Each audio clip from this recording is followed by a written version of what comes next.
नमस्कार। मैं सुभाष शर्मा YouTube के एक और अंक में आप सबका बहुत बहुत स्वागत करता हूं।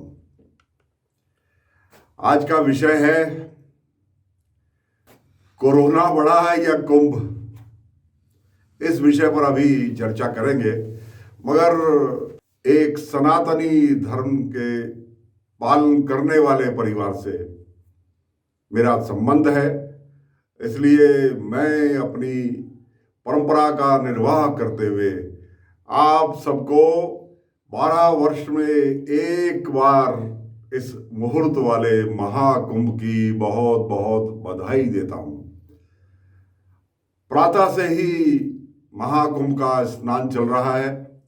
आज 14 अप्रैल का सबसे बड़ा जो स्नान होता है, महास्नान, आज वही सुबह से चल रहा है। उसकी ये फोटोग्राफ्स, ये वीडियो मैं आपको दिखा रहा हूं। पहले इनको देखिए और मेरी ओर से बधाई स्वीकार कीजिए।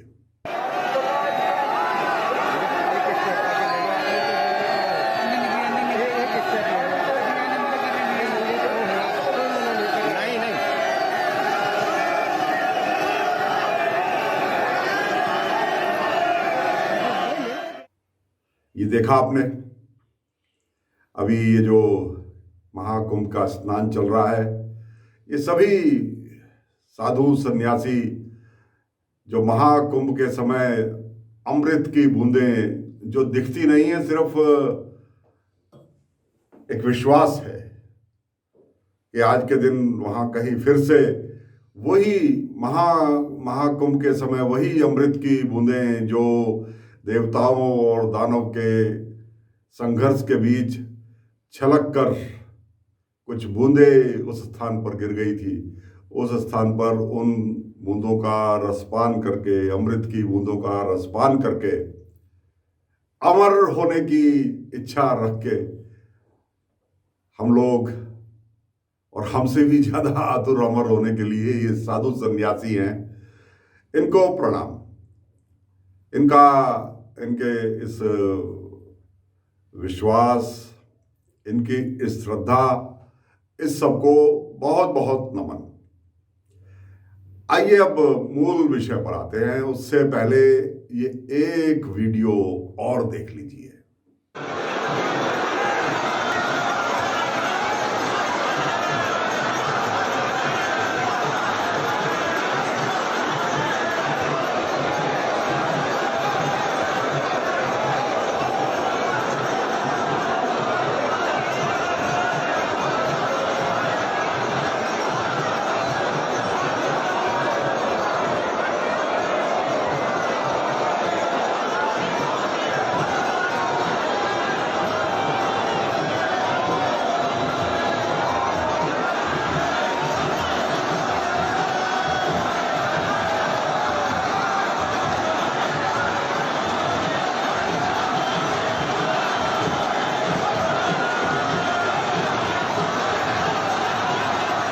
देखा आपने, इस वीडियो में देखा। चलिए इस वीडियो पर आज के विषय की चर्चा करने से पहले एक बार फिर सभी साधु संतों के विश्वास, श्रद्धा, इसको एक बार महाकुंभ के इस अवसर पर बहुत बहुत नमन करते हैं, क्योंकि ये हमारी एक परंपरा है। और फिर आखिर ये 12 साल में एक बार आता है, इसलिए शायद अपनी और समाज की जिंदगी का खतरा मोल लेकर भी ये साधु संत इस महाकुंभ में शामिल होने के लिए पूरी तरह इस परेड में शामिल हैं। ऐसे 30-35 लाख लोग हैं, जाने कितने जत्थे ऐसे निकले। ये तो एक जत्था है और ये वीडियो बनाने वाले की सीमा है। ये वीडियो मैंने नहीं बनाया, मेरी कोशिश जारी है कि ये वीडियो जिस किसी ने भी बनाया मैं उसका धन्यवाद कर सकूं। YouTube पर मुझे जिनसे मिला था उनका नाम मयंक जैन है, मैंने उनसे अनुमति भी मांग ली है। और इसके जो मूल इसके जिन्होंने इसको सबसे पहले शूट किया होगा, मैं उनका भी आभार प्रकट करता हूं, क्योंकि मैंने ये वीडियो आपसे उधार लिया, ये मेरा बनाया हुआ नहीं है, परंतु ये एक ऐतिहासिक क्षण है। इस नाते ये आप तक पहुंचाना जरूरी है, मैंने आप तक पहुंचा दिया। आइए बात करते हैं कोरोना के महासंकट की। उधर महाकुंभ, इधर कोरोना का महासंकट। ठीक है, आस्था जीत रही है, कोरोना हार रहा है, पर कहीं हमारे मन का वहम तो नहीं कि आस्था जीत गई, कोरोना हार गया। ऐसा तो नहीं, आस्था के अंदर छुपकर कोरोना बैठा हो। 2 गज की दूरी चाहिए ना, 2 गज की दूरी और मास्क जरूरी, या तो 2 इंच की भी दूरी नहीं है। तीरथ सिंह रावत जी, कल आप दुहाई दे रहे थे और पता नहीं कहां से आपकी संघ की बैकग्राउंड आपको बार बार बार बार मौका देती है कि जहां कहीं मुस्लिमों पर किसी भी प्रकार का वार करने का मौका मिले तो चूको मत।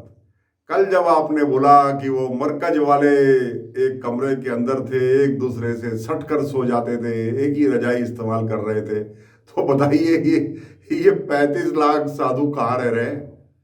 ये कहाँ रहते हैं? क्या इनमें भी उतनी ही दूरी नहीं है जितनी मरकज वालों में थी? और ये जो कल आपने अंधविश्वास फैलाया ना तीरथ जी, ये एक आपराधिक मामला है। अंधविश्वास फैलाना, हिंदुस्तान के अंदर एक अंधविश्वास फैलाना, ये एक अपराध है। और आप कह रहे हैं कि गंगा मैया का आशीर्वाद ले लो, कोरोना नहीं होगा। ये क्या क्या कहना चाहते हैं आप संघ के प्रचारक नहीं रह गए। अब आप मुख्यमंत्री हो एक प्रदेश के, आपकी संवैधानिक जिम्मेदारियां हैं, आप स्वास्थ्य मंत्री भी हो प्रदेश के तीरथ जी। आप ऐसी बात बोलोगे कि गंगा मैया का आशीर्वाद, यानी वो गंगा मैया जो स्वयं प्रदूषित होकर हाहाकार मचा रखा है जिस गंगा मैया ने, और गंगा मैया का जल हजारों करोड़ रुपए खर्च करने के बाद भी आचमन योग्य आप लोग नहीं बना पाए, और आप फिर उकसा रहे लोगों से कि गंगा मैया का आशीर्वाद ले लो, गंगा मैया के आचमन से तो सारी बीमारियां दूर हो जाती हैं, कोरोना क्या है? आप ये कहना चाह रहे हैं? समझ नहीं आती हमें आपकी बात। आप जब मुंह खोलते हो, आपके मुंह से कोई ऐसी बात निकलती है जो बेसिर पैर की होती है। और ये जो आपने अभी बोला है ना, ये अंधविश्वास फैलाना एक अपराध है। और ये जो महामारी एक्ट है, जिसमें 2 गज की दूरी बनाने के बजाय आप ये कह रहे हैं कि गंगा मैया का आशीर्वाद सब कुछ ठीक कर देगा, ये उसके तहत भी एक अपराध है। ये आपको समझना चाहिए। अगर आप ऐसा बोलोगे तो बाकी लोग क्या करेंगे? पुलिस प्रशासन की जिम्मेदारी नहीं है, वो तो आपके आदेशों का पालन करता है। मैंने हमेशा ये कहा है कि पुलिस तो अपने पॉलिटिकल बॉस को खुश करने के लिए किसी भी सीमा पर चली जाती है। अपनी पिटारे में बहुत सारी रस्सियां रखी होती हैं, उन रस्सी को कभी भी आपके आदेश पर आपको खुश करने के लिए सांप बना देते हैं। ये इनका कसूर नहीं है, इनकी नौकरी ही इस पर टिकी हुई है। ये एक परंपरा चल पड़ी है पुलिस में। हालांकि सुधार बहुत आ रहा है पुलिस में, मैं इस बात को ही मानता हूं, लेकिन ये इतना बड़ा मामला है। और फिर जब आंकड़े हमारी शंका को सिद्ध कर रहे हो, जब आंकड़े कह रहे हो 1925 केस कल ही में 500 से ज्यादा अकेले हरिद्वार में, जबकि हरिद्वार में 50,000 टेस्ट भी नहीं हो रहे। हाई कोर्ट के आदेश की अवहेलना भी आप कर रहे हो। माननीय उच्च न्यायालय नैनीताल ने आपको स्पष्ट आदेश दिया है, आपको फटकार लगा करके कहा है कि कम से कम 50,000 टेस्ट होने चाहिए। 50,000 टेस्ट के लिए आपके पास स्टाफ है, आपके पास किट है, आप कर रहे हो, उसका कोई रिकॉर्ड दिखा सकते हो? आप हाईकोर्ट के आदेश की भी अवहेलना कर रहे हो। ये तो मतवाले हैं। 12 साल में एक बार कुंभ आता है, ये तो आ गए। आपको बता दूं, ये जीवन भी एक बार मिलता है, ये जीवन भी बार बार नहीं मिलता। और पूरे जीवन काल में ऐसी महामारी, कोरोना जैसी महामारी, ये इस बार रूप बदल कर आई है। ये भी एक ही बार आती है जीवन में, एक बार तो महामारी आती है, और कुंभ तो हर 12 साल में आता है। 6-6 वर्ष में अर्धकुंभ भी आ जाते हैं। तो ये क्या क्या क्या हो रहा है? ये क्या तमाशा हो रहा है? ये ऐसे ऐसे 35 लाख लोग, और आज तो मुख्य स्नान है। असली स्नान तो आज है। आज न जाने ये आंकड़ा 50 लाख पर जाता है कि 70 लाख पर कि 1 करोड़ पर, हमें नहीं पता। और आंकड़े भी आप बताते हो, ये मैं अपनी तरफ से नहीं बोल रहा हूं। 28 लाख आपने परसों 4 बजे तक, शाम के 4 बजे तक गिन लिए थे। रात तक फिर किसी ने 31, किसी ने 32, और सब मिला करके जो अन्य घाटों पर नहाए, जो अन्य घाटों पर थे, वो 35 लाख से ऊपर ही हो गए। तो आज तो ये 50 लाख प्लस तो जाने ही वाला है। तो क्या उत्तराखंड की आधी आबादी के बराबर जो भीड़ है इस वक्त, जो न तो मास्क पहन रही, ना ही दूरी बना रही। दूरी क्या है? यहां तो कंधे से कंधे मिले हुए, एक दूसरे की सांस से सांस मिली हुई है।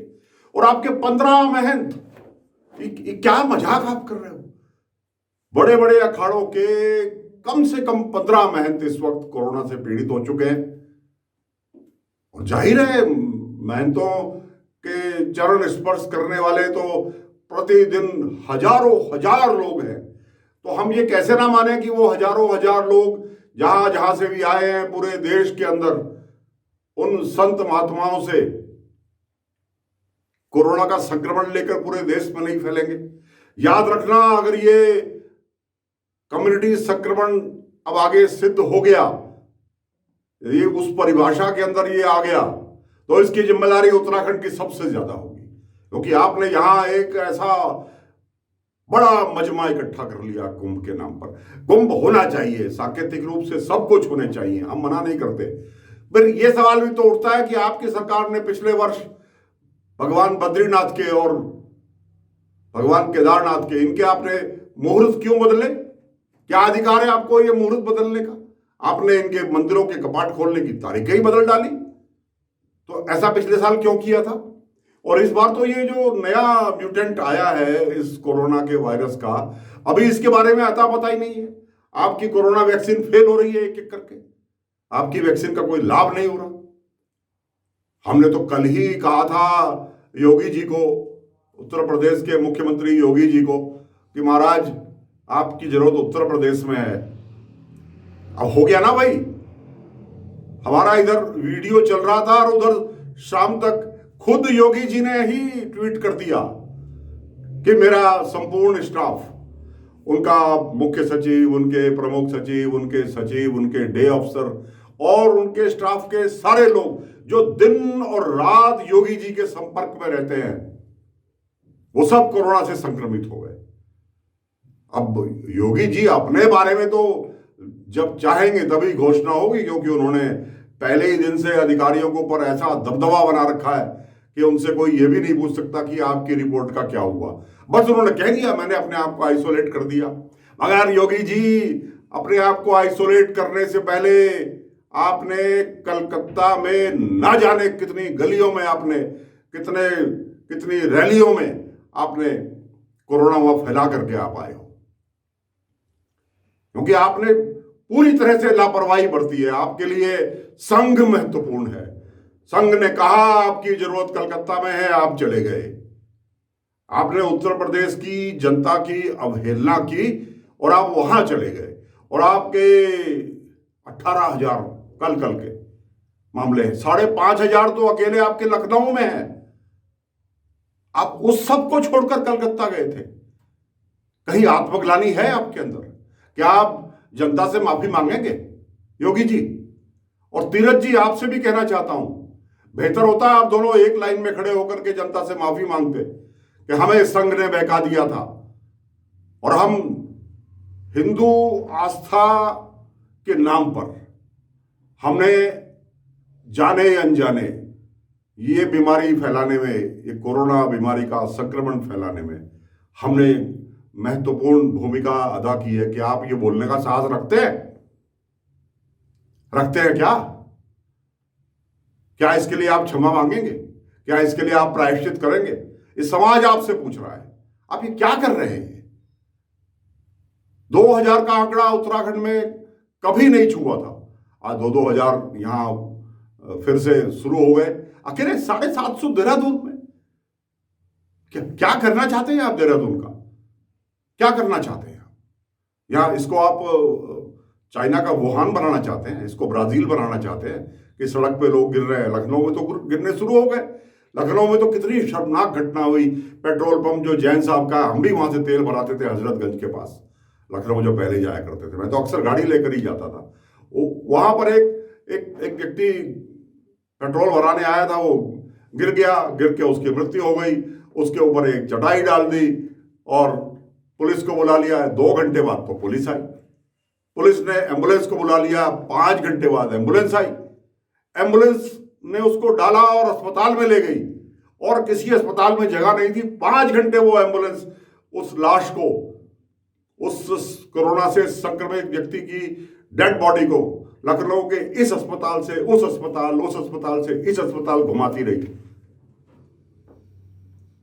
डीएम ने इस बात की तस्दीक की, लखनऊ के जिलाधिकारी ने, कि कुछ भी करो, और बेड लगाओ, और वेंटिलेटर लाओ, और ऑक्सीजन के सेट लेके आओ, लेकिन ये सड़कों पे जो लोग गिर रहे हैं इसको तो बचाओ, लोग सड़क पर गिर रहे हैं। ये लखनऊ के डीएम ने कहा है। और आपके कानून मंत्री ब्रजेश पाठक, उनकी चिट्ठी अभी एक बम बन के घूम रही है। मगर आप तो बेशरम हो गए। आप तो सत्ता के मद में इतने चूर हो कि आपको परवाह नहीं है। आज आपको उत्तराखंड की जनता, देश की जनता की तरफ से मैं चेतावनी दे रहा हूं। आज अंतिम स्नान है। ये परंपरा के नाम पर आपने अब तक जो कुछ करना था कर लिया। इसके बाद इस सिलसिले को यहीं पर रोकिए इस सिलसिले को, और आगे इस कोरोना महामारी को और फैलने से, इसको आगे बढ़ने से बंद करिए। हरिद्वार का स्थानीय व्यक्ति सहमा सा है, घबराया हुआ है। वो अपने बाजार में नहीं जा रहा, वो किसी अनजान आदमी से सब्जी नहीं खरीद रहा। सब्जी खरीद रहा है तो उसको गर्म पानी में पहले ढंग से धो करके तब उसका इस्तेमाल कर रहा है, क्योंकि आप टेस्ट तो करते नहीं। टेस्ट का करना आपके बस का नहीं है। आपके पास ना फंड्स हैं, ना आपके पास स्टाफ है, और ना टेस्ट करने की राजनीतिक इच्छा शक्ति। आपका स्वास्थ्य विभाग दिवालिया हो चुका है, दिवालिया। बहुत बुरी स्थिति में आप सब कुछ भगवान भरोसे। वो गुजरात के जो मुख्यमंत्री को बोला है ना, गुजरात की हाई कोर्ट ने, वो आप पर भी लागू होता है कि भगवान भरोसे बैठे हो क्या, आप भी कुछ करोगे? तो मेहरबानी करके इस कोरोना को यहीं पर रोकिए। इस कोरोना की चेन को, इसको किसी प्रकार से, इस कड़ी को रोकिए। ये जहां तक है उससे आगे और ना बढ़ पाए। और इसके लिए आप अच्छी तरह जानते हैं क्या करना है। आपके पास अधिकारी है क्या करना है। सिर्फ आपकी शक्ल सब देख रहे हैं, सिर्फ आपकी शक्ल देख रहे हैं कि आपके मुंह से कुछ निकले तो। मगर आपके मुंह से तो जब निकलेगा कोई ना कोई गलत आंकड़ा निकलेगा, कुछ ना कुछ विवादास्पद निकलेगा। मैं एक बार फिर मुख्यमंत्री महोदय तीरथ जी से कहना चाहता हूं कि इस सिलसिले को आज के महास्नान के बाद कहीं ना कहीं तो विराम लगाना पड़ेगा। मैं पूरे उत्तराखंड की जनता की ओर से इस YouTube चैनल का लाभ उठाते हुए अपने मुख्यमंत्री जी से, आप सबकी ओर से निवेदन कर रहा हूं कि भाई इस चेन को, कोरोना की चेन को तोड़िए। और जहां तक सवाल हमारे पर्व का है, हमारे महाकुंभ का है, हमारे आज का जो बैसाख का मेला है, बैसाखी का शुभ दिन आज ही है। आज बहुत सारे, और आज देखिए कितना बड़ा संयोग है कि कल रात को ही चांद दिखाई दिया और रमजान का वो पवित्र महीना शुरू हो गया, वो भी प्रारंभ हो गया। इधर नवरात्रों के व्रत शुरू हुए, उधर रमजान के व्रत शुरू हो गए। देखिए क्या क्या कुदरत, पता नहीं इनके पीछे क्या आपस में क्या संयोग है, ये मैं नहीं जानता। ये भी रिसर्च का सब्जेक्ट है कि ये दोनों के दोनों जो व्रत हैं वो एक ही साथ क्यों पड़ते हैं, दो इतने बड़े बड़े समुदायों के। तो सभी सुखी होकर के संपन्न हो। हमारे हिंदू भाई भी सभी इस माह में लाभान्वित हों भगवान के, माँ देवी के आशीर्वाद से। और जिस मनोकामना के साथ हमारे मुस्लिम भाई भी रमजान रखते हैं, उनको भी मेरी ओर से बहुत बहुत शुभकामनाएं। मैं आज आपके बीच में इतनी ज़्यादा वेदना और संवेदना के साथ मैंने अपनी बात को रखा है। आपने मेरी बात को इतनी देर तक सुना, उसके लिए आपका बहुत बहुत आभार। नमस्कार।